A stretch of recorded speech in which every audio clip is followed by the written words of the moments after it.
तालुक्यातील सेलू वडगाव झडशी या शासकीय रस्ता कामातून निघालेल्या मातीची खुलेआम बेकायदेशीर विक्री व साठवणूक सुरू असल्याचा गंभीर आरोप होत असून या प्रकरणाने शहरात मोठी खळबळ उडाली आहे. विशेष म्हणजे ही माती थेट भाजप पदाधिकाऱ्यांच्या शेतात व खाली जागेत हजारो ब्रास प्रमाणात साठवण्यात आल्याची जोरदार चर्चा सध्या शहरात आहे. सूत्रानुसार शासकीय परवानगी किंवा महसूल विभागाची अधिकृत मंजुरी नसतानाच ही माती उचलण्यात आली.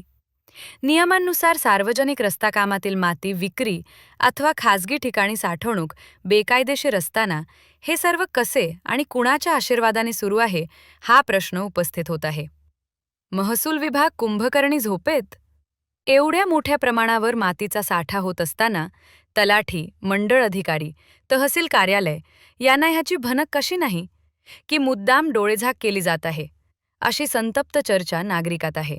सदर प्रकारामुळे कारवाई शून्य आणि मूकसंमती मात्र भरपूर असेच काहीसे चित्र दिसत आहे. मातीसाठी भाजपमध्येच खडाजंगी.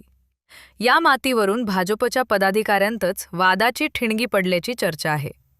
मातीच्या वाटपावरून वर्चस्वाची लढाई इतकी वाढली की संजय गांधी निराधार समितीचे माजी अध्यक्ष हरीश पारसे यांचा भाजप कार्यालयात सगळ्यांसमोर चक्क पान उतारा केल्याची घटना घडल्याचे बोलले जात आहे. माती विक्रीचा धंदा सुरू आहे असा थेट आरोपही यावेळी करण्यात आला. तालुका अध्यक्षांवरही आरोप. या प्रकरणात भाजप तालुका अध्यक्ष प्रफुल्ल खोडे यांच्यावरही गंभीर आरोप होत असून त्यांनी माती विकण्याचा गोरखधंदा सुरू केल्याची चर्चा शहरात रंगली आहे. माती भाजपचीच आहे का असा खोचक सवाल आता शहरातील नागरिक विचारू लागले आहेत. शहरात चर्चांना उधाण. एकीकडे कायदा, नियम, परवानग्या फक्त सर्वसामान्यांसाठी आणि दुसरीकडे सत्ताधाऱ्यांसाठी मोकळे रान असा आरोप आता उघडपणे केला जात आहे. प्रश्न असा आहे की ही माती नेमकी कुणाच्या आदेशाने उचलली? विक्री झाली असल्यास महसूल कुणाच्या खिशात गेला? महसूल विभाग कधी जागा होणार? की नेहमीप्रमाणे प्रकरण थंड बसत्यात जाणार?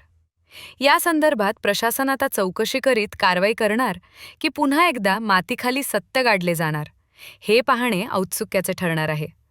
सचिन धानकुटे, जिल्हा प्रतिनिधी, साहसिक न्यूज 24.